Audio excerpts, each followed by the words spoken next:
자자자자 어여어여 갑시다. 아유. 짐 싸. 벌써 지금 가요? 어디로 가는데요? 정처 없이 떠나는겨. 가자 가자.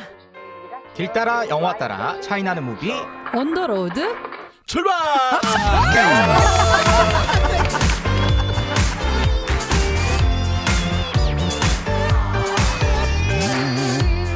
깜짝 놀랐어요. 출발해야 나한테 되는데 얘기하는데. 잠깐 생각을. 아 네. 네. 출발인지 시작인지 헷갈려가지고. 아, 네. 뭐든 어떻습니까? 네. 차이나는 놈이 언더로드입니다. 저희는 네. 그래서 오늘 이제 새로운 영화를 가지고 왔는데요. 그 사이에 우리 영화계에 큰 경사가 있어가지고 무시하고 넘어갈 수 없다. 이거 반드시 짚어야 될 영화들이 칸에서 몇 편 나와가지고 첫 번째 영화는 무엇이었을까요? 찌라시. 브로커. 네. 오늘 찌라시맨이 더위를 먹어가지고 준비가 좀. 아니 좀 전에 춥다고 그러던데. 아니 제가 극장에서 들고 오고 싶더라고. 이제 우리랑 행복해지자. 브로커. 간단합니다. 찌라씨. 이제 우리랑 행복해지자. 어. 네. 아 정말 뭐 개인적으로 너무 애정하고 존경하는 고레에다 히로가즈 감독의 네 올해 신작이죠. 일본 감독이 한국에서 영화를 만든 네. 네, 브로커. 여기도 특이한 케이스죠. 네 그쵸? 맞아요. 오해하시면 안 돼요. 한국 영화입니다. 예, 한국 영화라고 한국 강조하더라고요. 네, 한국 네. 영화입니다. 네. 근데 정말 너무 뭐랄까 조합이 참 좋은 조합이었다. 한 6년 정도 전부터 얘기가 나왔었다고 영화 시나리오 얘기가. 그런데 뭐 배우들 얘기 들어보니까 고레에다 히로가즈 감독이 아주 오래전에 어떤 인터뷰에서 만약 한국 배우와 영화를 하고 싶다면 누구랑 하고 싶으십니까? 라는 질문을 받은 적이 있었대요. 그래서 송강호 얘기를 했었는데 그날 인터뷰가 끝나고 엘리베이터 앞에 서 있는데 엘리베이터에서 송강호가 내리더라는 거예요. 그래서 아 이게 보통 인연이 아니구나. 이런 생각을 속으로 혼자 했었다는. 그래서 그랬고 이번에는 영화 참여에 지금 강동원 배우가 거의 제작 같이 한 것 같이 뭐 촬영 감독이라든지 이런 여러 가지 배치를 적극 나서가지고 영화사 집도 강동원이 소개를 해가지고 고레에다 히로카즈가 이제 앞으로 한국에서 영화를 제작하는데 모든 시스템을 알도록 전 과정에서 함께했대요. 그래가지고 강동원 배우는 이번 덕분에 그 영화 제작의 ABCD를 다 알게 됐잖아요. 그래서 자기가 쓴 시나리오를 가지고 제작을 준비하고 있다고 인터뷰에 나왔더라고요. 나이들이 드니까. 몰랐네요. 그런가 봐요. 연기는 뭐 우리가 알고 있는 그 강동원이 강동원을 했고 송강호가 송강호를 한 영화라고 생각하시면 되고 브로커는 사실 원래 제목은 브로커가 아니었다라고 하죠. 네. 원래 브로커가 들어가긴 하는 것 같던데요. 네, 그 원래 제목은 조금 더 리얼한 제목이었는데 베이비 박스 같은 그런 그러니까, 제목이었던 그래서 베이비 거예요. 박스 브로커였대요. 네, 그래서 근데- BBB로 뭔가 하려고 했었다. 그랬는데 이제 마지막에 영화 끝날 무렵에 이제 브로커로 정했다고. 그냥 어떻게 생각하면 괜찮은 것 같기도 하고 사실 어떻게 생각하면은 조금 약한 것 같기도 하고 잔잔했죠. 가족 얘기니까 음. 제목에 가족이 들어갔어도 뭐 그 만부키 가족도 사실 거의 가족인데 만비키. 도둑 얘기잖아요. 그러니까 네. 그렇게 따지면 이것도 그런 가족인데 그죠? 네. 영화 아직 안 보신 분들 많으실 테서 저희가 이제 좀 소개를 드리고 보신 네. 분들에게도 숨겨진 이야기 나눠보도록 하겠습니다. 해시태그로 만나는 영화 이야기. 자, 각자 어떻게 해시태그 하나씩 나눠볼까요? 저는 단추 가져왔습니다. 단추. 단추. 이 영화에서 계속 어. 반복되는 이미지가 있는데요. 이제 비가 내리는 장면. 그래서 비가 이제 첫 장면부터 이제 비가 막 장대비가 쏟아지죠. 네. 그래서 비 오는 거. 그다음에 이제 세탁소에서 일하는 그 빨래를 하는 그쵸. 옷을 세탁하는 장면들. 또 그다음에 이제 세탁소에서 옷만 세탁하는 게 아니라 옷을 수선해주기도 하잖아요. 그래서 이제 이 송강호가 맡은 세탁소 주인이 이들과 이제 여정을 떠나면서 자꾸 이렇게 그 옷을 수선하는데 그 중에 하나가 이제 단추를 다는 겁니다. 옷에서 단추가 떨어져 나가지 않도록. 이게 이제 뭐 상징이라는 건 이제 갖다 붙이는 거니까 여러 가지로 해석할 수 있는데 어쨌든 저는 이 아이가 결국은 이들을 떠나지 않을 것이라는 어떤 암시 단추 때문에 네, 단추가 떨어져 나가지 떨어질 않게 듯 떨어지지 떨어질 듯 않고 떨어져 나가지 않게 계속 이렇게 탯줄처럼 이렇게 이어주고 있기 때문에 아이는 결국 이들과 함께 할 것이다라고 하는 그런 오랜만에 네네. 해석이 그런 이제 상징으로 보였습니다. 그래서 이 영화에 드문드문 나타나는 여러 가지 상징들 중에서 단추라는 것이 어떤 그 아까 말씀하신 것처럼 일종의 유사 가족이잖아요. 지금 네. 유사 가족, 맞아요. 소이도 패밀리라고 하는데 이 유사 가족에서의 유사 가족을 그 만들어내는 지탱해 주는 그런 그 상징적인 장치로 쓰이지 않았나 그렇게 생각이 됩니다. 그래서 사실은 그게 어떻게 보면은 베이비 박스라고 하는 그 아이를 보호해주는 버려질 것 같은 아이를 이렇게 보호해주는 그 장치의 또 다른 은유일 수도 있겠죠. 네. 네. 저는 그렇게 읽었습니다. 아, 그래서 저도- 단추를 해시태그로 달고 싶습니다. 단추. 그때 이 이지연 음, 아이유의 눈빛이 되게 확 고마워하는 네, 고마워하는 거가 느껴지는. 저는 네. 전혀 다른 단추가 생각났어요. 이 단추 얘기를 듣고서 거기에 진짜 이번 영화에서 제가 그냥 발견했다라고 생각하는 그 꼬마 배우 연기 너무 잘하는 줄 혜진이 네. 바다로 혜진이. 나간다는 이름의 혜진이가 혜진이한테 그 송강호가 바느질 할 때 부르잖아요. 야 이거 잘 봐라 이런 것 이건 이렇게 하는 거야라고 하면서 이렇게 한 땀 한 땀 바느질을 보여주잖아요. 네. 근데 나는 나중에 그러면 자기처럼 세탁소라도 하면서 먹고 살라고 가르쳐주는 거 완전히 다른 생각을 하셨군요. 근데- 나는 지금 이지은의 그 단추 근데 거기에서 정말 이지은이 가족이라고 생각하는 좀 그게 확실하게 좀 들었잖아요. 근데 혜진이도 그거죠, 버려지진 않았잖아요. 그죠? 그래. 혜진이도 버려지진 않았어. 근데 혜진이가 진짜 너무 귀엽지 않았어. 연기도 잘하고 네, 연기를 잘하더라고요. 벌써 4년 네. 차래요. 네, 연기를 엄청 잘하더라고요. 너무 아역인데. 연기 잘해. 좀 더 싫어졌어도 좋았겠다. 깜짝 놀랐어 라는 생각을 진짜. 했어. 어. 혜진이한테. 저는 그래서 비슷하게 넘어온 것 같아요. 그래서 가족입니다. 원래 진짜 가족이 아닌데 그런 하나의 그런 매개체들 통해서 보면 가족으로 가족보다 더 끈끈한 가족이 될 수 있는 상황에 몇 가지들이 있어서 가족이라는 해시태그를 달고 왔습니다. 근데 저는 그 장면이 하나 대사가 생각이 나요.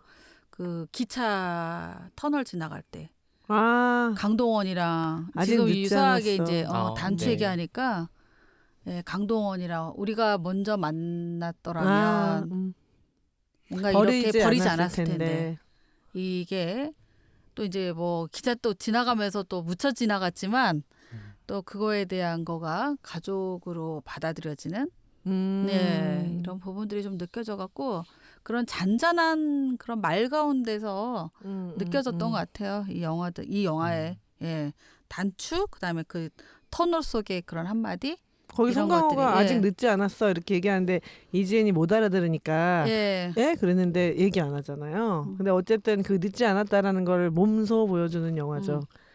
그 네. 이제 가족의 문제를 이렇게 이제 다른 영화 중에 이제 제가 제일 좋아하는 영화는 무슨 영화인지 알겠습니다. 김태용 감독의 가족의 탄생이라는 영화가 네. 있습니다. 너무 좋죠. 네네네. 그래서 가족의 탄생 안 보신 분들은 이것도 이제 유사 가족의 탄생을 보여주는 영화인데 맞아. 꼭 한번 같이 보시면 좋을 것 같아요. 네. 강추입니다. 강추. 가족의 탄생. 그 가족의 탄생 마지막 장면을 제일 먼저 찍었다고 하잖아요. 김태용 감독이. 먼저 찍어낸 그 이유가 라디오에서 이 비슷한 사연을 듣고 영화를 구상하면서 그 영감이 날아갈까봐 마지막 장면을 먼저 찍었다고 그렇게 인터뷰했더라고요. 그래서 이 영화 저는 용서라는 키워드 가져왔어요.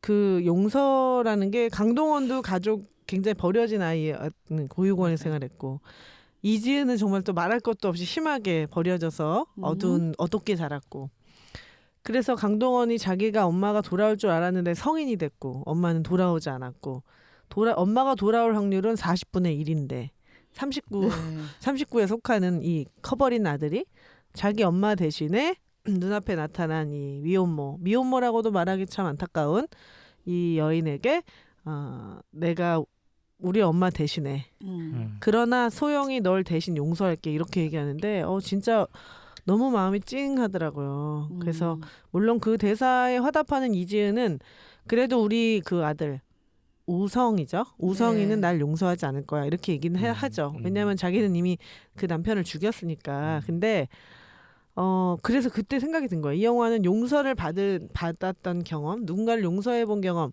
또는 누군가를 용서한 경험, 이런 것들로 이야기를 나눠보는 것도 참, 용서라는 말이 이 영화에서 깊이 와닿는다는 생각이 들었고, 또 하나는 이 고레다 히로가즈의 특히 그렇게 아버지가 된다라든지 어느 가족을 좀 아주 좋게 보신 분들에게 추천을 드리고 싶은 게, 이 영화에는 또 다른 이제 레이어드로 여러 가족이 나오는데 아이를 사산하고 잃어버린 부부가 나오죠, 뒷부분에. 근데 그 부부도 이 아이 뭐 우성이라든지 혜진이라든지 또 새롭게 알게 된 이들과의 인연을 끊지 않고 이어가는 모습이 나오잖아요.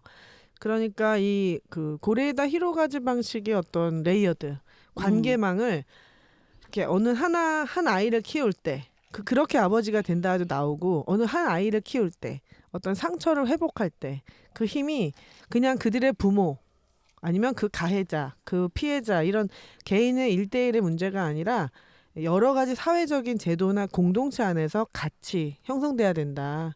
그래서 피가 섞이지 않고 뭐 이웃에 살지 않고 원래 아는 사이가 아니어도 우리가 같이 키우고 같이 공감하고 힘을 합쳐야 그 상처나 어려움들이 조금 아물고 조금 더 나은 삶을 향해서 갈 수 있다. 그래서 저는 그 고레에다 히로가즈 감독이 쳐놓은 그 여러 가지 관계망들이 굉장히 거기 안에 배두나 부부도 들어가는 거고, 그다음에 거기 이주영 형사도 들어가는 거고, 그러니까 그 하나의 베이비 박스를 향해서 이것이 굉장히 지옥으로 나락으로 떨어지지 않게 하기 위한 자신만의 방법으로 여러 겹을 둘러싸잖아요. 보이는 보이게 보이지 않게. 그래서 굉장히 좀 따뜻하면서도 역시 끈끈한, 마치 새 둥지 같은 느낌? 그래서 그런 영화를 좋아하신다면은 추천을 좀 드리고 싶습니다.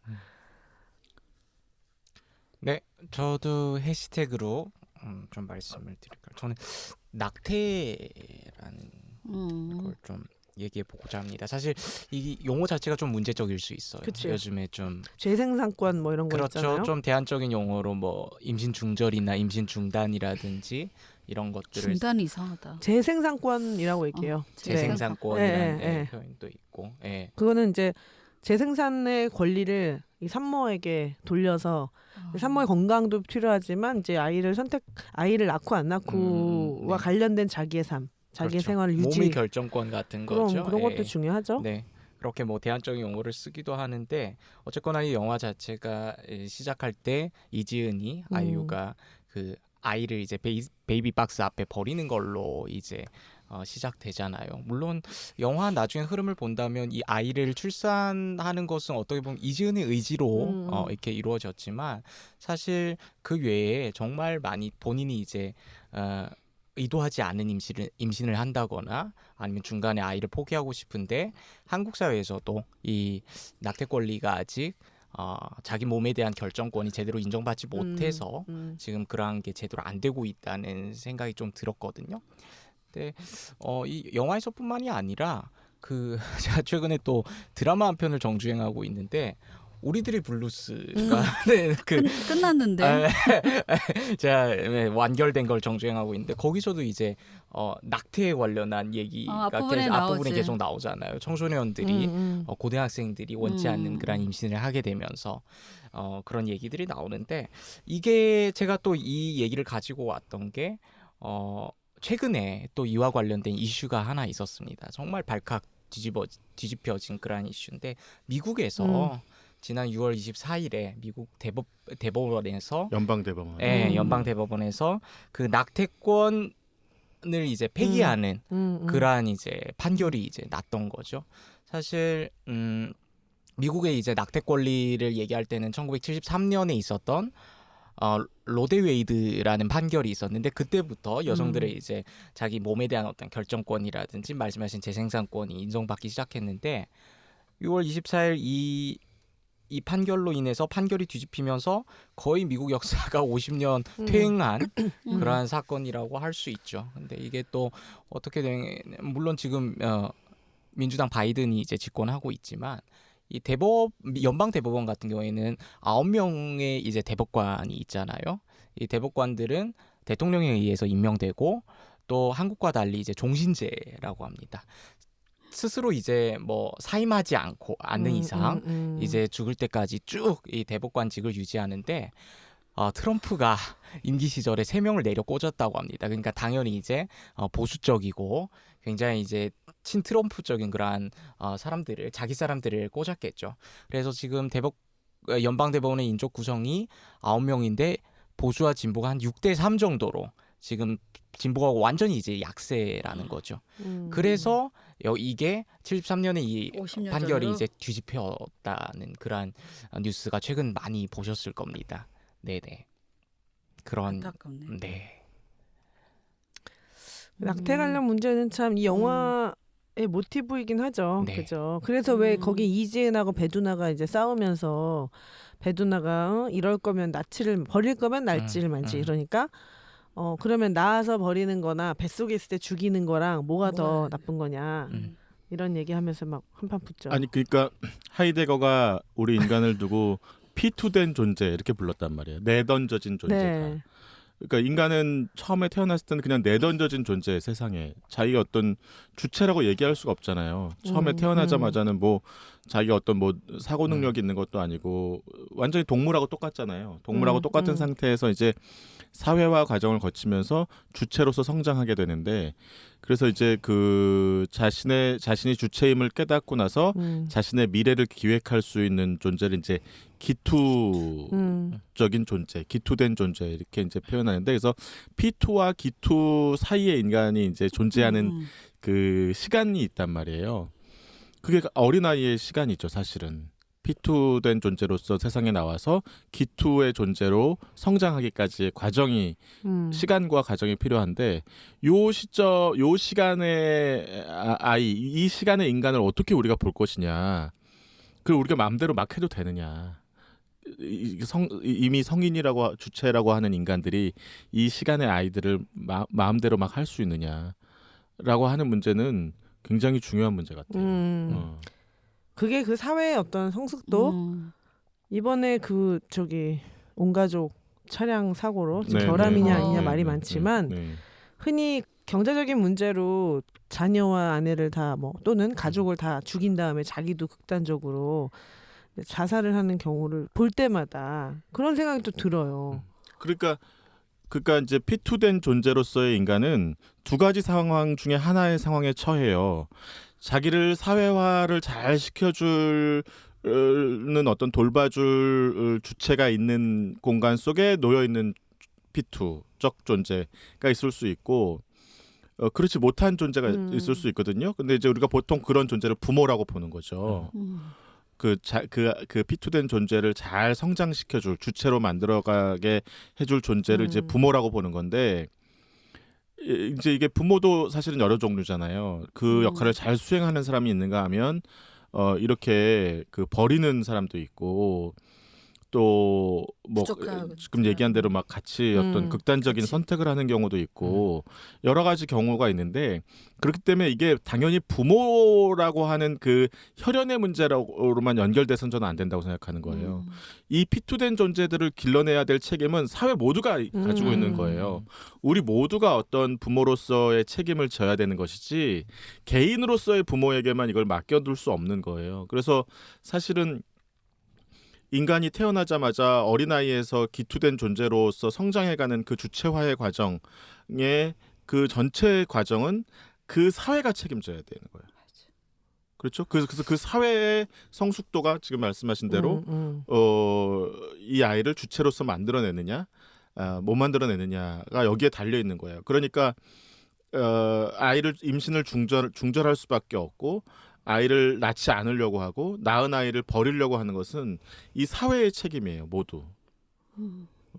그래서 그렇지 않게 하고 정말 아이들이 태어나서 잘 주체로서 성장할 수 있도록 시스템을 만들고 배려하고 이 아이들을 함께 키운다라고 하는 이 공동체적인 의식이 우리 사회를 저는 더 건강하게 만들 것이다 이렇게 생각을 하게 돼요. 그러니까 내 아이 그렇게 되면 이제 내 아이만 잘 살면 된다라는 이기주의에서도 우리가 벗어날 수 있는 거죠. 이 부분이 저는 굉장히 중요한 이 영화가 주는 시사점이라고 생각해요. 영화에서 그렇게 좀 그런 그림자가 있잖아요. 그 아이유의 그 우성이의 아버지의 와이프가 하는 행동. 사람을 막 추심을 시켜가지고 애를 데려오게 하는데 키우려고 하는 게 아니라는 게 다분히 알잖아. 느껴지는 네. 그런 거. 그리고 뭐 아이유가 이지은이 원래 일했던 업소잖아요. 그게 사실 업소인데 거기에 그 엄마라고 불리는 포주 행동. 그 아이를 이제 뭐 당연히 아이를 가지면 안 되고 낳으면 안 되고 가져봤자 낳을 이유 아예 없는 것처럼 얘기되는. 그런데 오히려 반대로 감옥도 갔다 와서 군대를 다녀올 기회가 없었던 송강호 같은 캐릭터들은 자기 아이가 이제 재혼 가정에 살게 되는데 이제 동생이 태어난다고 하니까 이제 축하한다고 그러고 이제 엄마에게 그 안부를 전하는 그런 게 있잖아요. 그러니까 사실은 진짜 부조리한 거는 우리가 되게 되게 발전되고 엄청 잘 사는 나라인 것 같은 문명화된 느낌이 드는데 이렇게 조금만 이렇게 들춰보면은 호텔에서 성매매를 하고 이렇게 자기가 의도하지 않은 아이가 태어났다고 하면 걔를 죽이려고 그러고 막 그런 이중적인 잣대들 그런 것들 결국 근데 그런 걸 또 제자리로 돌려놓기 위해서 희생하고 몸을 다해서 그들을 보호하려고 하는 건 또 약자들이라는 비슷한 처지에 있는 사람들. 한국 사회도 사실 낙태권에 대한 논의가 꽤 많이 진전되고 했지만 아직 입법의 어떤 움직임으로 네. 가기에는 좀 저항이 많다는 거죠. 특별히 지금 근데 제가 엊그제 또 어떤 분이랑 얘기를 나누다가 이런 낙태권에 관련한 얘기를 들었는데 개신교의 저항보다 카톨릭의 저항이 훨씬 크다고 합니다. 예. 카톨릭이 어떤 애기의 그러한 생명을 대하는 여러 가지 뭐 태도라든지에 있어서 그렇죠. 저항이 제법 심하다고 합니다. 네. 그분은 무신교이신가요? 혹시 기독교? 아니요, 개신교 님이시죠? 목사님이신데. 근데 팽팽해요. 그렇긴 한데 막 너무 다 생명의 논리로만 나서면 참 그 생명을 또 특히 원하지 않는 미신을 하는 아이유 같은 경우가 지금 그런 상황이잖아요. 그렇죠. 네. 그랬을 때 그 일을 당하고 아이를 키워야 되는 그 사람이 그 감당해야 되는 무게, 혐오, 편견, 또 가난 이런 건 또 누구 책임인가. 그런 문제들을 생각하게 되죠. 그래서 역시 고레다 히로카즈의 영화는 좀 슴슴한 맛인데 조미료가 좀 덜 들어간 느낌이잖아요. 전체 영화의 흐름이 긴박하고 막 이런 손에 땀을 주고 이런 건 없지만 끝나고 나면 생각할 게 많은 영화. 아이유가 나쁜 건 아니고 그렇죠. 들어갈 수 없고 사회가 이렇게 만든 거고 과연 저희에게 누가 돌을 던질 수 있는가. 만약 저런 상황이면 어떤 선택을 했을까 이렇게 한번 생각해 볼 수 있게 만드는 영화. 네. 네. 결말부가 좀 열린 결말로 열린 이제 결말이죠. 끝난 것 누가 그 같더라고요. 세탁소 버스를 운전하고 있었을 것이며 아이유가 간 것 같은 길을 훑고 있는 그 차 안의 주인은 누구인 것이며 그렇죠. 송강호는 살아있는 것이며 뭐 이런 것들 강동원과 아이유는 함께 사는 것이냐 뭐 이런 여러 가지 상상을 그래서 이 영화 뭐 이동진 평론가도 1시간 정도 떠들었더라고요. 그러니까 되게 해석의 여지가 많고 자기 희망이 많이 담기는 영화. 약간 희망적으로 좀 많이 하지 않았어요? 해석을 막 하려고 하는 그 좋죠. 좋은 현상이라고 생각합니다. 저희는 일부 해시태그로 만나는 영화에서 가족, 용서 그리고 단추 그다음에 낙태 조금 무겁지만 의미 있는 이야기를 나눠봤고요.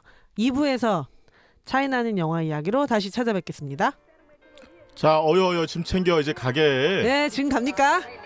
어디로 가는데요? 정처 없이 떠나는겨. 가자. 가자. 길 따라 영화 따라 차이나는 무비 온 더 로드. 출발!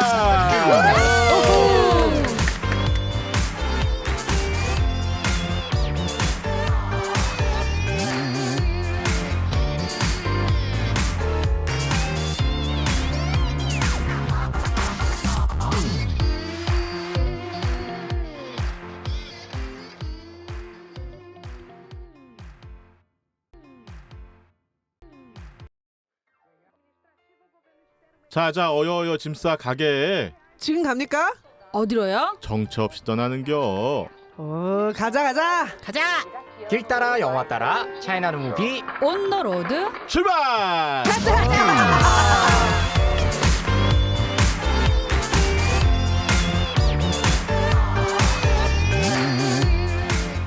저희가 아직 조금 어색하다고 느끼시는 분들 열심히 한번 들어주시면 좀 더 나아질 거예요. 자, 그러면 저희는 차이나는 무비 온 더 로드 2부 시작합니다. 2부에서는 저희가 또 특별히 선정한 장면이나 대사 뭐 이런 캐릭터를 좀 소개해 드리는데요. 오늘은 차이나는 한 장면으로 좀 소개를 드려볼까 해요. 어떤 장면들이 저희 영화 속에서 픽 될지 이야기를 나눠보겠습니다. 아 장면만 됩니까? 아니요 대사도 드릴 것 같은데요. 대단했습니까? 아니 구애받지 않고. 네네네. 애매하신 분 뒤에 하시고 네. 확실하신 아니 분 앞에. 시작 장면에서 제가 골랐기 때문에 제가 먼저 해야 될 것 같아요. 비 내리는 네, 비가 이제 장대비가 쏟아지던 밤에 그 이제 우성이 있죠. 우성이 엄마? 우성이 엄마 아이유가 이제 애를 베이비 교회 박스. 앞에 예. 베이비 박스를 안 열고 그냥 이게 마당에다가 내려놓잖아요. 그래서 아마 그러고 갔으면 그냥 아기가 죽었을 거다 이제 그렇게 얘기를 하는데 그 뒤를 쫓는 그 형사 네. 여 형사 둘 배두나가 역할을 했던 여 형사가 이제 그걸 발견하고 베이비 박스에 넣어주죠. 근데 그때 이제 베이비 박스에 아기가 딱 들어온 사실을 알고 목사님 그 뭡니까 저 의전이라 그러나 그 예식 가운을 입고 나타나시잖아요. I will follow him.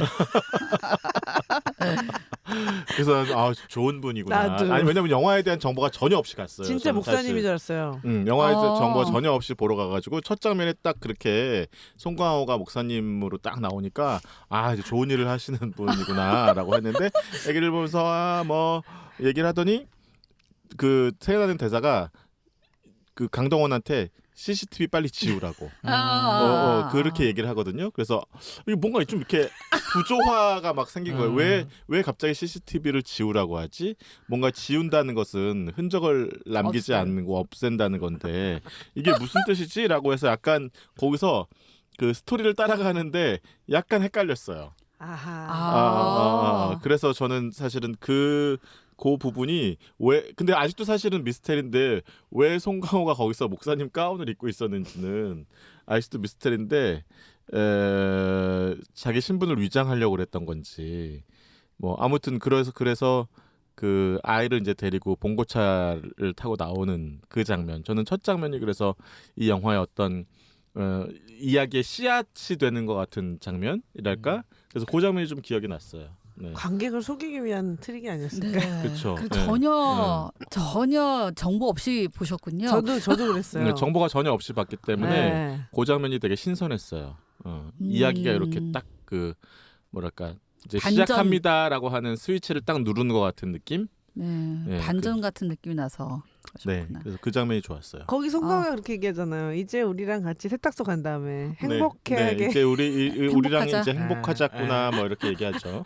애기한테. 멘트가 진짜 네. 너무 리얼해. 네. 진심이야. 강동원 너무 같은 착하지. 경우에는 그 교회에 취직한 직원 같더라고요. 알바생이라고 네, 나오잖아. 알바생으로. 네, 비정규직. 그냥 이제 뭐 CCTV 뭐 경비일 하는 알바생 네. 같고요. 송강호는 그 자신의 신분을 위장하기 위해서 가운을 입지 않았을까 하는 뭐 그런. 근데 아무도 네. 없는 당직이었잖아. 한밤중에. 그러니까 그렇지. 굳이, 근데 누구 눈이 있을지도 모르니까 그럴 수도 있겠지만 버리고 가는 엄마들이 있을 수 있으니까. 근데 만날지도 관객을 위한 몰라서. 트릭이라는 생각이 난 들었어. 음. 관객을 속이기 위한. 아니 근데 저는 개인적으로 첫 장면에서 그 부분도 약간 미스터리였어요. 아니 베이비 박스는 보통 박스를 열고 그 안에 아기를 넣어야 되는데 이지우는 아이를 땅바닥에 그냥 내려놓고 가잖아요. 그 몰랐을 수도 몰랐었을 있고. 것 같아. 아예 그거 자체를 몰랐을 수도 있고. 그게 열리는지 그렇게 모르는 걸 수도 있잖아. 아기를 그렇게 두면 죽는다는 사실을 그것도 모를 모르는 수도 거지. 있을 수도 있었을 것 같아요. 초보 엄마기 때문에. 미숙한 거야. 서투르고. 원래 예전에는 그냥 땅에다 놨으니까 그렇군요. 놓고 갔으니까. 저는 약간 또 거기에 또 의미 부여를 나중에 뭐 데리러 오겠다는 그러한 의지의 표현이 아닐까 하는 완전히 뭐 베이비 박스로 너무 갔어. 너무 아니야. 갔다. 근데 하여튼 이 한 인간의 존재가 지워지기까지 다양한 그 지워짐의 과정이 있다는 거. 일단 아까 우리 뭐 일부에서 낙태 얘기도 했지만 우리가 아이를 지운다고 표현 많이 하잖아요. 이제 그렇게 지워질 수도 있고 또 이렇게 베이비박스 안에 버려지는 것 자체도 지워지는 건 수도 있는데 CCTV마저 지워지면 이 아이는 이제 완전히 흔적이 없네. 흔적 맞아. 없이 사각지대에 사라지는 거죠. 빠지는 거지. 그렇죠? 그죠? 예, 예. 그래서 빨리 CCTV를 지워라 이 대사가 좀 저는 기억에 납니다. 이게 뭘까 이러면서. 그랬군요. 또 장면 저도 장면인데요. 이제 다른 분위기 같네요. 저는. 예. 저는 좀 정보를 알고 영화를 봤습니다. 이제 그리고 브로커잖아요. 이제 브로커가 왜 브로커일까 때문에 정보를 알고 봤던 터라 다 따로따로인 사람들이 모여서 만나는 이제 베이비박스 때문에 이제 어쨌든 동행하는 과정이 영화의 중심이라 다 다른 사람인데 그냥 정말 일반 가족처럼 가장 행복했던 일반 가족의 그 즐거운 나들이처럼 가장 행복했던 장면이 떠올라요. 저는 그 장면. 본인의 그래서 나를 생각을 굉장히 나도 그랬던 기억이 이제 떠올라가지고요. 그 장면이 거기 어디 그 주차 뭐지 기름 넣을 때죠. 세차하는데. 세차장. 예, 세차장. 아 세차장에서 이렇게 너무 창문 내리고 좋아하잖아. 그 상황에서 정말 거기 안에 있는 사람들의 얼굴 표정이 가장 행복했던 그래서 그냥 가족같이 느껴지는 거. 예, 이게 진정한 가족 아닌가? 뭐 이러면서 재밌었어요. 예, 재밌었어요. 그때 송강호 표정이 그렇게 해맑고 천진할 수가 없어요. 송강호, 혜진이 그다음에 막 아이유 뭐 다 쳐다보니까 정말 그 예. 본거 정면 장면에서 송강호 네. 표정이 완전 너무 막 그 장면이 즐거운 거야. 예.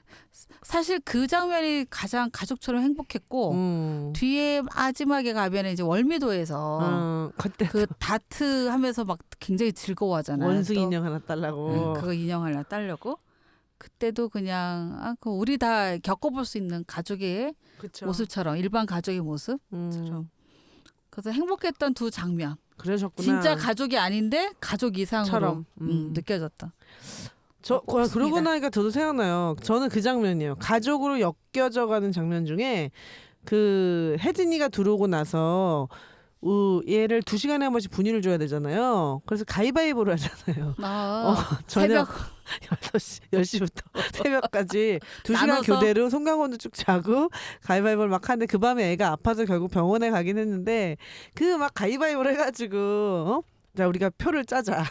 그래서 그 정말 가족처럼 했던 그 장면이 앞서 책사님이 픽한 것처럼 네. 그들이 정말 이렇게 부지불식간에 신압으로 가족이 이렇게 되는.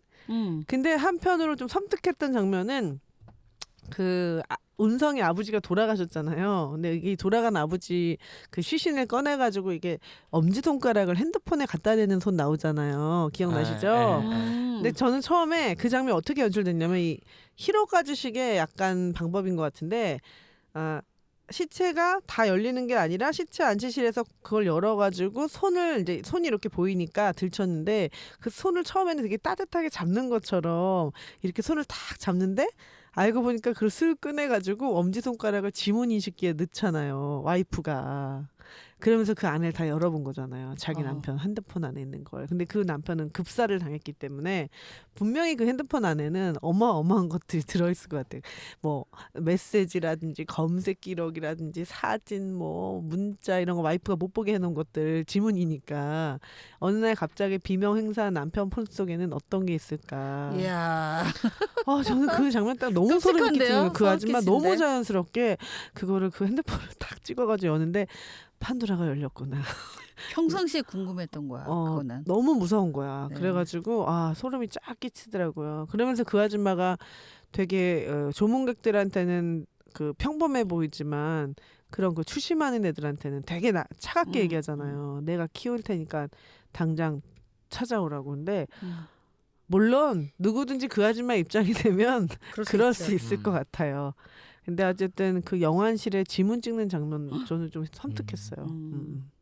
저는 분위기를 좀 바꿔가지고 사실 이 영화 속에 가장 뭐 명장면이란 명장면이고 기억에 각인되는 그런 장면이라고 할 수 있는데 그 모텔을 전전하잖아요 나중에 그 아이들을 계속 어떻게 팔기 위해서 거래하기 위해서 모텔을 전전 하룻밤은 이제 그 혜진이가 참 귀여운 역할을 담당하는데 대사가 살아있어 걔네요. 태어나줘서 고맙다는 얘기를 해달라고 아이유한테 이지은한테 좋은 얘기 한마디는 남겨줘야지 우리 헤어지니까. 그렇죠. 태어나줘서 고마워라는 얘기를 해달라고 부탁을 해가지고 오랜 그런 갈등 끝에 불을 다 끄고 뭐 맞아. 이상한 그 가족이잖아요. 일가족이 이제 다 누워가지고 서로에게 태어나줘서 고마워 이 말을 전하는 그 장면이 되게 이름 훈훈했습니다. 부르면서. 네네. 거기에 막 송강호 본명도 불러주고. 상현아. 그렇죠. 고마워. 상현아, 혜진아 그리고 노수였나? 마지막으로 소연아, 우성아. 소연아. 소영아. 소연아. 혜진이가 얘기하죠. 네. 아, 걔 너무 연기 잘해. 태어나줘서 고마워. 그러니까 이 세상에 온 생명 중에 헛되이 온 생명은 전혀 없다는 거죠. 모두 다 고귀한 가치를 품고 온 아주 고귀한 존재들인 거죠. 네. 잘 들었습니다, 목사님. 감독의 메시지입니다. 아니 나중에 감독의 메시지. 인터뷰를 보면은 그 강동원이 이제 보육원 출신 연기잖아요. 그러니까 실제로 보육원 원장님과 그 보육원 출신 분들과 이제 이야기를 많이 나눴대요. 근데 그분들이 영화를 보면서 그 장면에서 엄청 울컥했다고 많이 울었다고 얘기를 했다는 거예요. 그러니까 이게 또 뭐 연관되는 얘기지만 한국에서 이게 낙태의 권리가 인정이 되지 않다 보니까 미혼모들도 많고 또 네. 아이들을 해외로 입양 보내는 경우가 그렇게 많거든요. 그렇죠. 베이비 박스에 보내지는 경우도 많지만 정말 그러한 시설을 통해서 약간 중개를 통해서 해외로 입양되는 경우도 많거든요. 합정동의 홀트 건물을 보세요. 얼마나 큽니까 건물이. 건물이 삐까번쩍. 삐까번쩍하죠. 그 홀트가 망하지 않는다는 건 그 이유가 있는 거죠. 그 영화를 굳이 한국이라 한 거에도 그런 의도를 담고 있다고 해요. 감독이. 이 베이비 박스는 사실 일본이 더 먼저, 더 먼저 생겼었는데 그 일본의 숫자보다 고령화가 또 심해지고 하니까 네. 일본은 우리나라 숫자가 10배가 넘는 걸로. 네. 그걸 이제 기사를 좀 보고 그것도 하나의 모티브가 됐다고 합니다. 근데 이 고레다 네, 우리가 또 히로가즈가 이제 참 뭔가 공감을 더 많이 할 거라 생각을 좀 하고. 사려가 깊은 게 네. 우리가 흔히 그 베이비박스라든지 입양 이런 게 전쟁 당시에 이제 태어난 아이들도 그럴 수 있잖아요. 전쟁 고아들. 네. 또 한 가지는 사실은 이제 우리들의 블루스 때 나오지만 이제 그런 미혼모가 될 수 있는 나이들의 불장난으로 그려질 수도 네. 있는 거잖아요, 사실은. 근데 그게 아니라 그 이지은의 성장 배경이나 이 아이가 태어나게 된 것을 사회로 돌리고 있는 거잖아요. 그 원인을. 그렇죠. 그러니까 이 부조리한 상황들, 성매매하고 네. 낙태를 당연하게 거지, 생각하고 다른 거지. 책임지지 않는 어른들 그런 거에 대한 문제 제기를 이 고레다 히로가즈가 하고 있죠. 하는 거죠. 그래서 참 인상 깊은 것 같아요. 음. 누가 과연 어른인가? 그 고레다 히로가즈의 뭐 태풍이 지나가도 걸어도 이런 거를 보면 아 진짜 어른이 된다는 게 뭘까라는 생각을 하는 메시지들이야 다. 진짜 어른은 사회적으로 지위가 높고 돈이 많은 게 아니라 내 눈앞에서 있는 약한 사람을 보호하고 돌봐주는 사람이다. 얘기를 사회도 하죠. 돌봐줄 수 있어야 되고 이런 거. 사회가 정말 닿지 않는 곳에서 정말 그 히어로처럼 그렇게 자기 방식으로 지켜주는 여기 지금 송강호가 그런 역할을 하고 있는 거잖아요. 사회적으로는 이혼 당하고 이혼 당하고 불쌍하지. 그다음에 그 도박 빚에 쫓기고 그다음에 굉장히 가진 것도 없는데 진짜 선이네. 감옥 갔다 오느라고 군대마저 못 간 정말 사회에서 가장 참 하류층인데 그 사람이 이지은을 위해서 하는 이 선택과 마지막까지 하는 것들을 보면 선이라는 건 진짜 뭘까 뭐 이런 생각 들잖아. 선이라는 게 진짜 뭔가 어른이 뭘까 뭐 이런 생각 하죠. 그래서 좋았던 영화인 것 같습니다. 자 그럼 저희는 다 네, 어느새 장면을 다 훑었고요. 이제 마지막 3부에서는 좀 더 새로운 키워드로 만나 뵙겠습니다. 어여여 가게 짐 챙겨. 지금 갑니까? 어디로 가요? 정처 없이 떠나는겨. 가자. 길 따라 영화 따라 차이나는 무비 온더로드. 출발.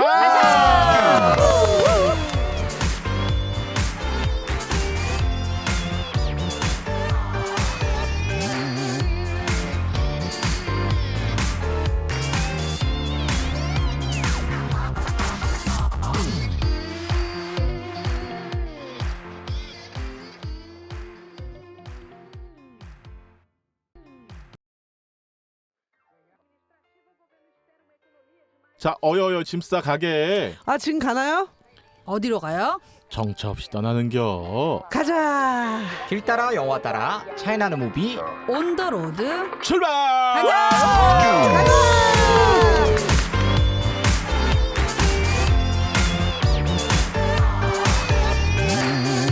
삼부가 되니까 제일 활기차? 뒷소리가 있기 때문이죠. 아 그런가? 오늘 저희 우리는 녹음을 하기 위해서 뒷풀이를 하는 것인가? 뒷풀이를 하기 위해서 녹음을 하는 것인가? 녹음인가 뒷불인가? 주객이 전도되는. 뒷풀이 뒷풀인가? 시간이 하여튼 훨씬 녹음인가? 길다는 거. 그리고 저희 녹음 오늘 사실 시간보다. 기쁜 일이 있죠. 저희 뭐 한국에 와서 역사 공부하고 또 공부 열심히 네. 국문학도로 살던 우리 자영업의 인생에 한번 또 아이고 뭐 그런 사세 이제 민망하게 너무 사소해. 아니, 네. 아니 제가 다른 팟캐스트를 좀 들어보면 자기의 전문 분야를 드러내는 건 중요하다.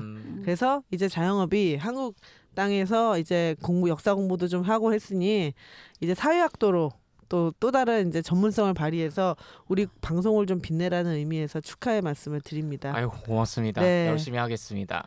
네, 뭐가 축하일지. 대학원에 진학을 하게 되었으나 나이는 이제 비밀로 좀 붙여. 만학도신가요? 네, 목소리 들으시면서 잘 한번 한 40대가 이제 입학한 네. 목사님. 나이는 딱히 궁금 안 하셔도 아유, 직장에서 그 오랫동안 그 구르다가 연세? 연세에 공부하시려면 기력이 딸리실 텐데. 쉽지 않죠. 네. 공부도 체력이 있더라고요. 그럼요, 네. 그럼요. 홍삼 드시면서 하세요. 네, 알겠습니다. 아니 저기서 더 먹으면 어떻게 살아요? 정신력. 요즘 많이 날씬해졌습니다. 네. 홍삼수 알아요? 홍삼수. 맛있어. 홍삼수 있는데 홍삼수라는 음료수 있어요. 되게 맛있어요. 어. 홍삼을 아주 약하게 타가지고. 홍삼이 생수에 들어가 뭐 있는 거야. 어떡해. 네. 그래서 누구 정땡장에서 팔아요. 아무개 아. 감독이 떠오르는데. 그렇죠. 홍삼수. 네. 나 처음에는 아주 장명 잘했어. 근데 맛있어요. 맛있어요? 네, 홍삼 아. 싫어하시는 분은 뭐 별로겠지만 내가 기념으로 좀 보내줄게. 아유 감사. 삼수 오빠 보내줄게. 삼수가 삼수 오빠는 한국에 없어. 네. 자, 너무 또 갔다. 각설하시고요. 정신 차리시고요. 진행자님. 우리 못 가요. 네, 저희는 봉준호 감독. 아유 죄송합니다. 어디? 봉준호가 이 영화를 감독을 왜 만들었으면 갑자기. 어땠을까? 좀 달랐을 것 같긴 하다. 자, 고레이다 히로카즈 감독의 브로커고요. 네, 칸에서 좋은 성적을 거두기도 했고 사실은 송강호 배우가 이렇게 수상을 했다고 해서 저도 사실 울컥하긴 했어요. 다른 배우였다면 그렇게까지 공감이 그냥 연기 잘하니까 그럴 수 있지라고 생각하는데 송강호 배우가 저희가 지금 뭐 방송에서도 여러 번 다뤘지만 출연한 영화들이 좀 여러 가지 굴곡들도 좀 있었고 또 시대극도 있다 보니까 뭔가 그냥 배우는 배우야 쟤는 연기자 이렇게 딱 띄워놓고 생각하기가 조금 안 되는 배우가 어느 순간부터 좀 된 것 같아요. 좀 이렇게 밀착도가 높아지고 그래도 되게 뭐 울컥. 우리 한국 영화의 그 남자 배우로서는 뭐 탑이죠, 탑. 그러니까요. 초록 물고기 시절인가요? 그때부터 아주 정말 그 라면 먹는 장면 이런 것들부터 시작을 해서 송강호가 네. 누구지? 막 이런 얘기를 처음 했을 때 어디서 저런 배우가 튀어나왔지? 뭐 이렇게 생각했었는데 어쨌든 넘버 3. 넘버 3 빼놓을 수 없는 넘버 3. 넘버 네. 정말 삼류 연기에서부터 인류 변호사 연기까지 모두 가능한 이번에 잘하셨네. 세탁소 아저씨가 되셨잖아요.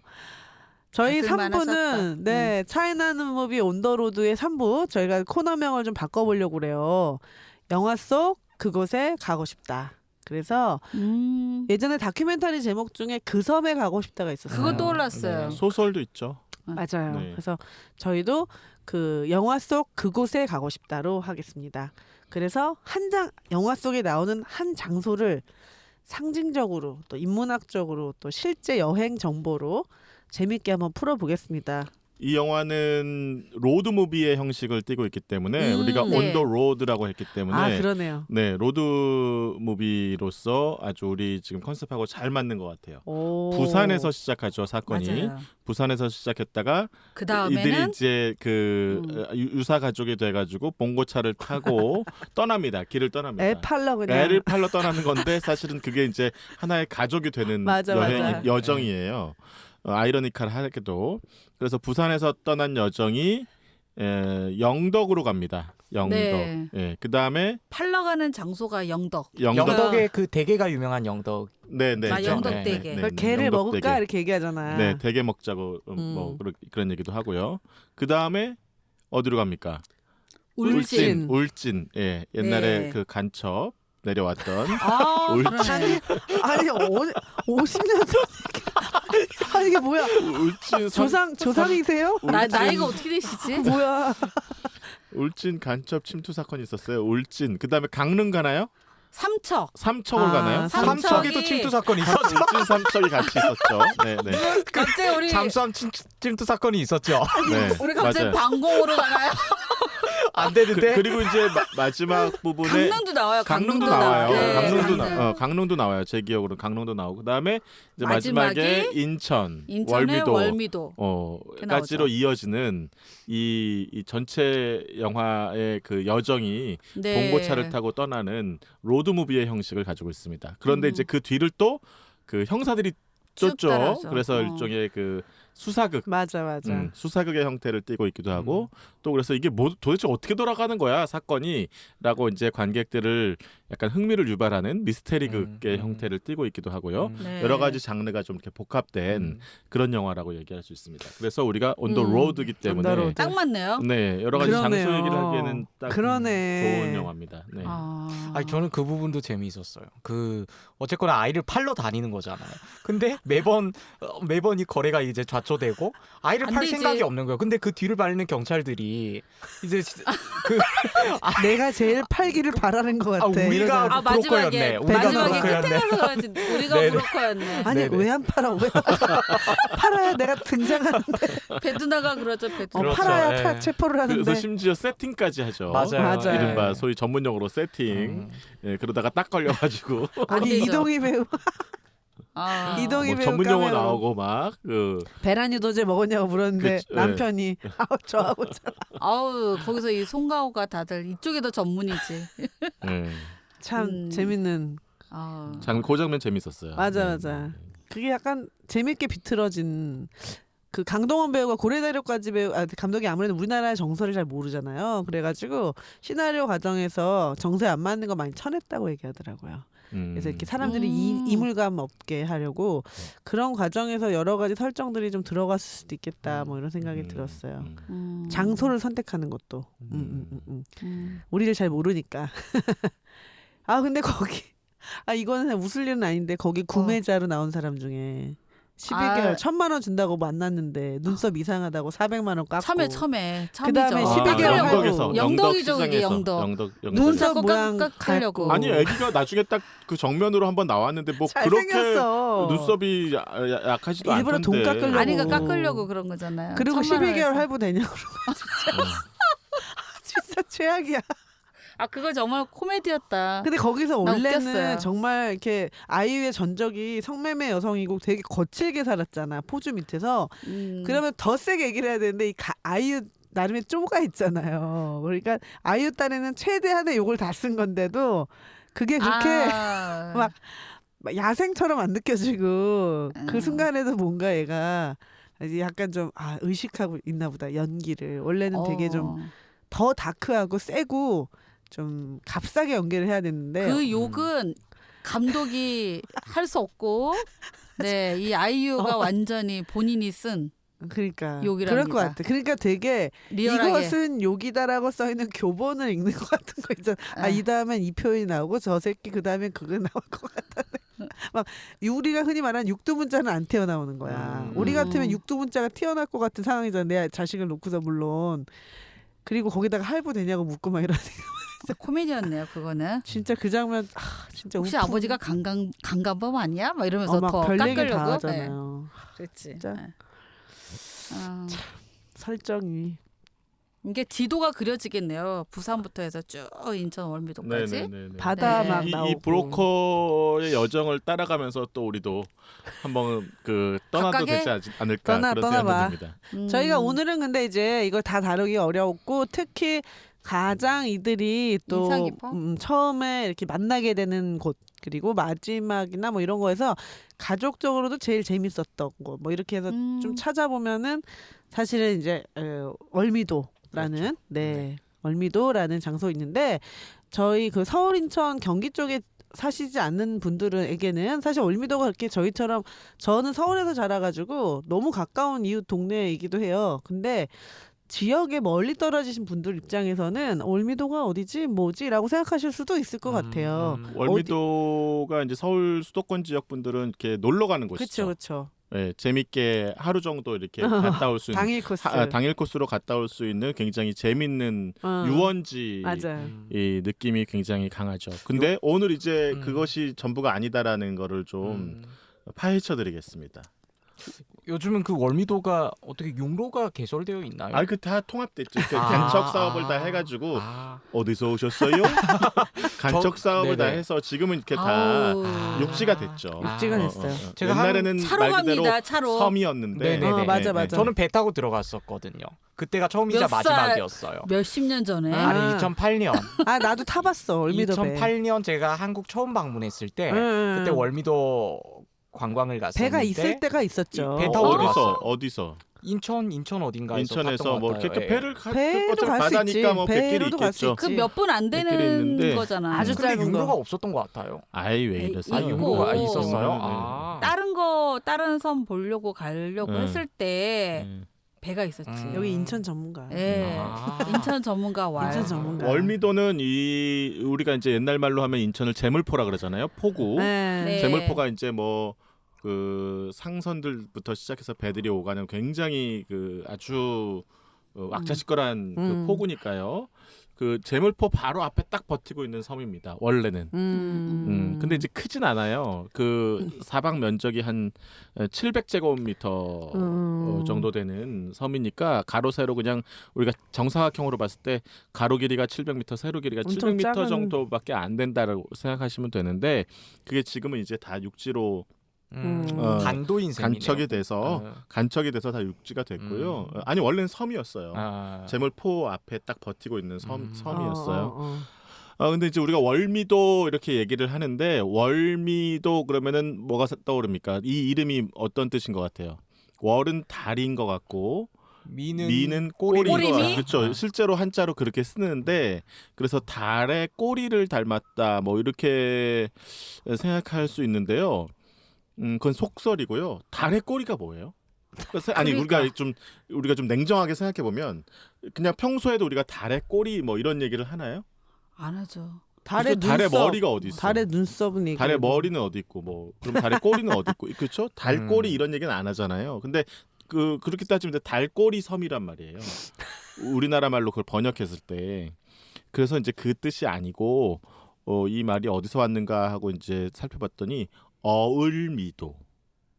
어을? 네, 어을미도. 어을미도? 이렇게 됐다는 거예요. 물론 이제 다른 그 별칭도 있어요. 뭐 예를 들면 어미도, 제물도, 어미도. 제물포 앞에 있다 해서 제물도, 뭐 제물도. 돌도, 또 월성, 뭐 돌미도 이런 여러 가지 이름도 있는데 이 월미도라는 이름이 유래한 곳은 어을미도인데 어을이라는 말과 미라는 말이 합해진 말인데요. 얼다. 얼다는 얼다. 이건 무슨 뜻이냐면 물이 이렇게 돌아나간다는 뜻이에요. 네, 물이 이렇게 휘감아 돈다. 어을다. 라는 뜻이 물이 휘감아 돈다 이런 뜻이고요.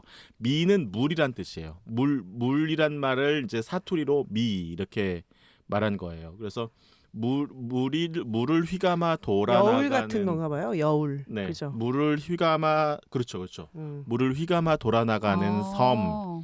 왜냐하면 포구 바로 앞에 있었으니까 물길이 그렇게 이렇게 돌아나갔을 거 아니에요, 그죠? 그래서 그게 어을미도 하다가 얼미도가 됐고 월미도. 네, 그거를 이제 한자로 사람들이 쓰면서 월미도라고 썼다는 거예요. 그래서 달의 꼬리하고는 전혀 상관없습니다. 네. 세상에 완전히 네. 다른 거네. 근데 네. 물이 미라고 읽는 거예요? 네, 물을 미라고 사투리로는 또 그렇게 읽기도 사투리? 한다고 해요. 네. 그렇게 되면 진짜 왜 일본어로 미즈잖아. 미즈. 일본어로 미지죠, 그죠? 네, 물이 물과 미와 뭐 연관성이 있어 보이는 네네네. 네, 그러네요. 네. 음. 그래서 이곳이 이제 그 지금은 아까 말씀드린 대로 유원지가 됐지만 그래서 네. 수도권에 있는 사람들은 이제 놀러 가는 곳이라고 생각되고 뭐 탈 거 그 라이딩 하는 곳이라고 생각하고 막 그렇게 됐지만 여기도 사실은 사람들이 살고 있었어요. 그런데 이 제물포 인천 하면 이 한국 역사에서 굉장히 그 아픈 기억들이 있는 곳이죠. 특히 중국과 전쟁을 할 때 중국 군대가 늘 제일 먼저 쳐들어오는 곳이 여기입니다. 인천을 통해서 쳐들어오기 때문에 월미도가 이 인천을 수호하는 작은 섬이에요. 어떻게 보면. 그래서 이 월미도를 거쳤다가 일로 들어와야 돼요. 그다음에 조선 말에 뭐 신미양요 뭐 이런 병인양요 이런 그 서양 사람들이 와서 소란을 일으켰다 그래가지고 우리가 양요라고 그러잖아요. 이런 양요가 일어날 때도 서양 사람들이 이 월미도를 통해서 들어와요. 제물포를 통해서 들어올 때 제물포로 바로 들어오는 게 아니고 월미도를 거쳐서 점을 한번 찍고 들어오게 됩니다. 그러니까 소란이 일어나고 난리가 날 때는 늘 이 월미도가 제일 최전방의 기지에서 이걸 감당해냈던 그런 아픈 역사가 있고요. 더 아픈 역사는 이제 그 우리가 누구나 다 6.25 한국전쟁 하면 떠올리는 인천 상륙작전. 인천 상륙작전도 이 월미도를 거치지 않고는 수행할 수가 없었던 거예요. 그래서 메가더 장군이 인천으로 이렇게 들어오는데 네. 월미도에 그 당시에 북한군들이 주둔하면서 이 월미도를 근거지로 삼아가지고 인천을 장악하고 이러고 있었단 말이에요. 그러니까 월미도에 있는 북한군을 먼저 때려잡았어야 되는 거예요. 그런데 이제 이 월미도라는 섬이 동쪽 서쪽으로 나눠져 있었는데 북한군은 주로 서쪽에 몰려 있었고 동쪽에는 민간인들이 주로 살고 있었어요. 그런데 인천 상륙작전 당시에 이 북한군들이 나중에 이제 그 도망을 가서 이 동쪽 지역으로 몰려들까봐 민간인이 있는 지역으로 몰려들까봐 미군 전투함이 미군 전투기가 이 월미도의 동쪽 지역에 민간인이 살고 있는 지역에 네이팜탄을 대거 투하합니다. 그래서 지금까지 조사에 의하면 최소한 그 인천 상륙작전에서 민가들은 다 불타버렸고요. 그러니까 1950년 9월 10일, 11일 이렇게 얘기하는데요. 거기서 한 100여 명 이상이 사망한 것으로. 나중에 증언에 의하면 새까맣게 시신이 불타가지고 누가 누군지도 모르고 할 정도로 죄 없는 민간인들이 이 인천 상륙작전 때문에 월미도에 살던 분들이 100분이 넘는 분들이 돌아가셨다라는 거예요. 그래서 이들은 여기에 살던 주민들은 이 전쟁의 와중에 이제 어쩔 수 없이 디아스포라가 돼서 이 월미도를 떠나게 됐고요. 나중에 전쟁이 끝나고 나서는 이 지역 월미도를 그 미군이 장악했어요. 미군 기지가 여기 들어섰어요. 그 다음에 이제 이후에 미군이 여기서 빠져나간 뒤에는 한국 해군이 또 장악했어요. 그래서 한국 해군이 있다가 또 한국 해군이 여기서 이제 나갈 때는 이 땅을 인천시에 팔아버렸어요. 그러니까 전쟁 이후에 사실은 여기 원래 원주민들이 살고 있었는데 이들이 살고 있었던 그들의 땅과 그들의 집과 그들의 권리가 다 무시당하고 있는 거예요.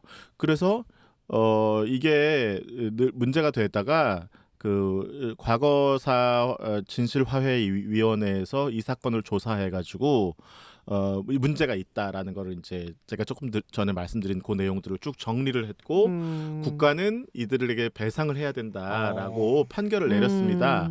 그런데 그 판결이 쉽게 이행될 수가 없어요. 왜냐하면 한국 전쟁 때 폭격맞은 데가 거기밖에 없었던 것은 아니다, 있었던 것은 아니다라고 국방부가 계속 반대해요. 그래서 그렇게 따지면 폭격맞은 사람들 다 배상해줘야 되는데 어떻게 월미도만 해주냐라고 국방부가 계속 반대를 하고 있어서 이 월미도 주민들에 의한 특별법, 이분들을 배상해주고 하기 위한 특별법이 계속 발의되는데 계속 국회에서 처리가 안 되고 지금 이제 난항을 겪고 있는 상태고요. 여기에서 사시던 분들이 귀향대책위원회를 만들어가지고 계속 시위를 지금도 하고 있는데 한 분씩 이제 너무 연세가 많으셔가지고 돌아가고 계신데 이분들이 이제 실제로 귀향을 할 수 없는 자기들이 살던 그 땅으로 갈 수 없는 그런 처지가 되고 있습니다. 그래서 이 월미도는 이렇게 그 아픈 전쟁의 역사, 그러니까 조선시대 때부터 시작해서 아픈 전쟁의 역사라고 하는 하나의 흐름이 있고요. 그 다음에 특히 또 이제 일제 시대 때는 이 월미도에 뭐 제일 유명했던 것 중에 하나가 이제 월미조탕이라 그래가지고 그 바닷물을 가둬가지고 그 약간 목욕탕 겸 수영장을 만든 거예요. 그래서 이제 1923년도에 처음 개장을 했다 그러는데요. 이제 그 당시 조선 사람들이 보기에는 너무너무 깜짝 놀랄 만한 풍경이 벌어진 거죠. 거기서 이제 수영도 하고 놀기도 하고 이러니까 그래서 월미조탕이라는 그 놀이 장소가 굉장히 유명했고 또 아주 고급 요정들도 들어서 있었고 또 특히 일본인들이 이 인천을 너무너무 좋아하고 인천 지역과 이 월미도 지역을 너무 사랑해가지고 일본인들이 대거 많이 여기 살았는데 그래서 이제 여기 이제 놀이 위락 시설들을 많이 만들었다는 거예요. 네, 그래서 월미도는 두 개의 어떤 성격을 가지고 있어요. 전쟁으로부터 희생당한 땅이라는 그런 아픔 역사가 있고 또 사람들이 늘 여기 이곳을 놀이의 어떤 공간으로 인식해왔던 그런 두 개의 역사가 교차되는 그런 상황입니다. 지금은 평시기 때문에 놀이의 공원으로 놀이의 공간으로 지금 이제 되고 있지만 또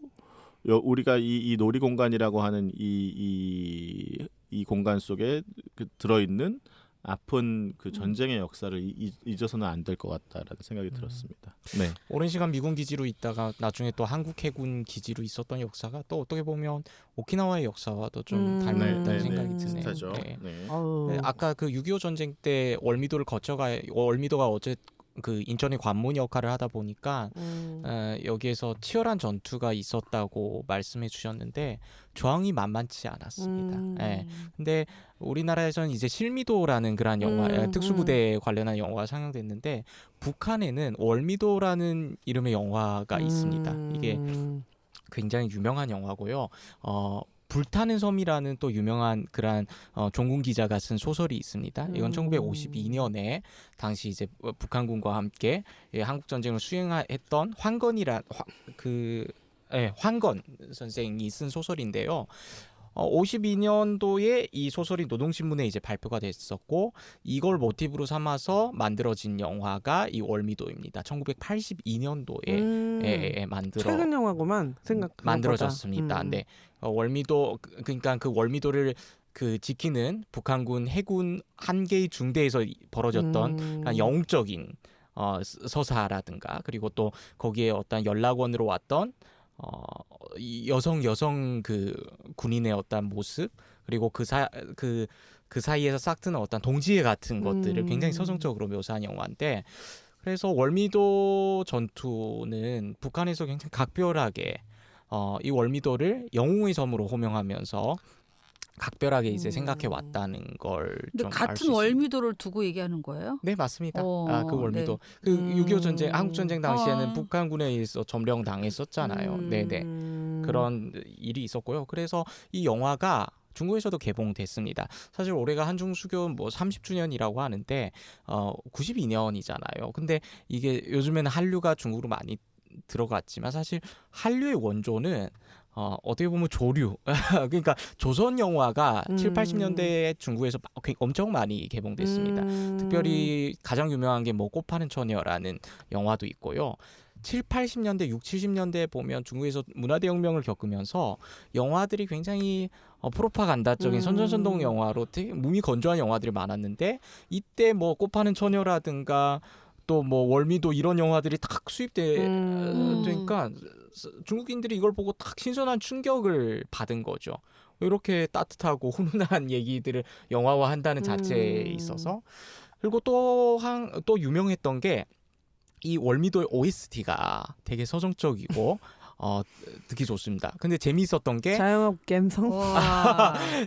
이게 또 왜 또 듣고 각별했냐면 제가 그래서 준비했는데 여기에 대한 얘기를 좀만 더 말씀드리자면 이 북한 영화가 중국에서 개봉될 땐 보통 중국 관객들을 대상으로 할 때는 더빙을 하는데 연변 지역에서 중국 연변 지역에서 개봉할 때는 그 지역의 어떤 언어적 특수성 때문에 굳이 더빙을 안 하고 그냥 이제 개봉이 되거든요. 그러기 때문에 연변에서도 엄청난 사랑을 받았었고 실제로 연변의 어떤 라디오라든지 뭐 이렇게 사연 보내서 노래를 요청하는 프로들이 많잖아요. 거기에서 이 월미도 OST 제목이 이제 나는 알았네입니다. 네, 나는 알았네에 대한 요청이 많이 들어왔었고 그리고 중학교 고등학교의 아침 기상 노래 기숙사의 아침 기상 노래로 이게 이 노래가 이제 틀어졌습니다. 예, 예. 그런 역사를 가지고 있는. 아니 들어볼 수 없지 않나요? 아 그럼요. 네. 그럼요. 우리도 예. 듣고 기상합시다. 그리고 또 한 가지는 이게 일어나야지. 보통 우리가 나는 북한도 알았네. 노래라고 했을 때 되게 그걸 이제 송가라고 하는데 그러니까 수령이라든지 지도자를 칭송하는 그런 노래 일색일 것이다라고 생각하기 마련이지만 이 노래는 굉장히 파격적으로 어떤 고향에 대한 애틋함이 줄을 이루었거든요. 가사에서도 보면 봄이면 사과꽃이 하얗게 피어나고 가을엔 황금 이상 물결치는 곳. 감성 있네. 예, 물론 마지막에는 또 다시 이제 그쪽으로 녹음해야 좀, 되니까. 환원됩니다. 아 어머니라 부르는 나의 조국이 장군님의 그 품인 줄 나는 알았네. 그거 물론 없으면 이렇게 통과가 되는데. 안 되겠지. 예, 아무튼 그래서 한번 들어보는 걸로 네. 한 소절 정도만 들어보도록 하겠습니다.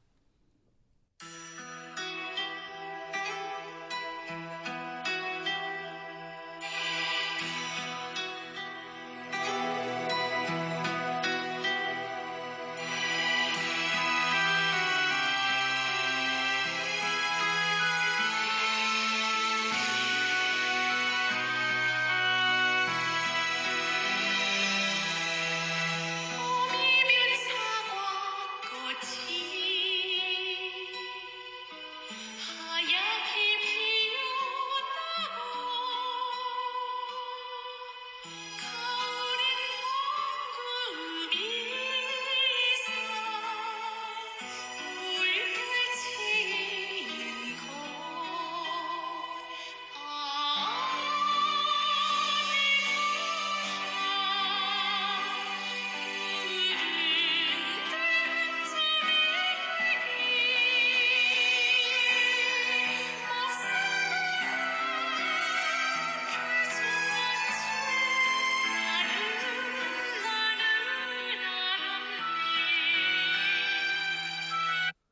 네, 나는 알았네. 딱 네, 들리네. 나는 알았네라는 곡입니다. 아. 엄청 서정적이네요. 네.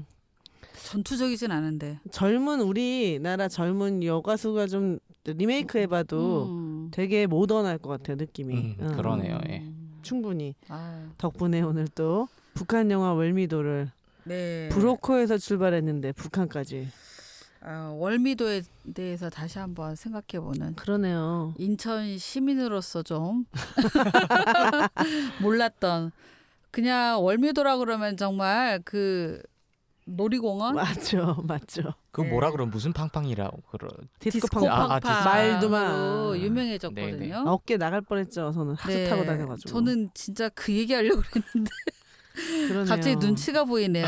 아닙니다. 아니 그 눈치 보기 전에 그럼 하나 그 월미도 옆에 수봉공원 가보셨나요? 안 가봤죠.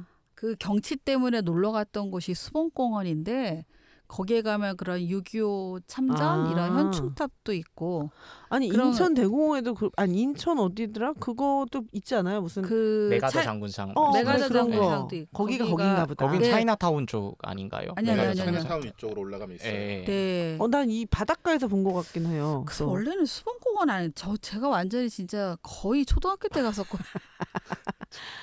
왜냐면 거기 오래되셨나 봐요. 내려다보는 그 송신탑 있어갖고 정말 내려다보는 이게 정말 장난 아니에요. 광경도. 나 이거 가봤는데. 근데 그 아름다움 뒤에 이제 뭔가 가치 있는 그 역사적인 얘기 들었다 그러면 그러네요. 월미도를 들으면서 지금 수봉공원이 떠올랐고요. 음. 저는 제가 이제 이 드라마 이 영화에 맞춰서 정말 그 디스코 팡팡 때문에 유명해진 월미도를 떠올리면서 이게 한 92년도 정도에 이제 월미 테마파크가 시작이 되고 근데 이제 월미도가 그 앞에 이전에 한 85년 정도부터 예쁘게 조성이 됩니다. 연인들이 올 수 있는 거리로. 근데 이제 그때가 이제 카페 거리로 만들어져요. 그 얘기를 하려고 그러면서 그 옛날의 감성을 좀 얘기하려고. 역사가 있었네. 역사가. 근데 이제 저는 교회에서 간 것 같아요. 특별한 감성이라도 보다는 뭐 그런데 거기에 바로 지금 SM 엔터테인먼트에 이수만이 했던 유명한 카페가 하나 있었죠. 오. 거기를 찾아가려고 월미도를 갔던 게 세상에. 저는 처음이었어요. 그게 힙했네, 힙했어. 해밍웨이라는 카페가 오. 이수만이 운영했던 아, 카페였는데 이름 멋있었다. 진짜 그게 지금은 없는 것 같아요.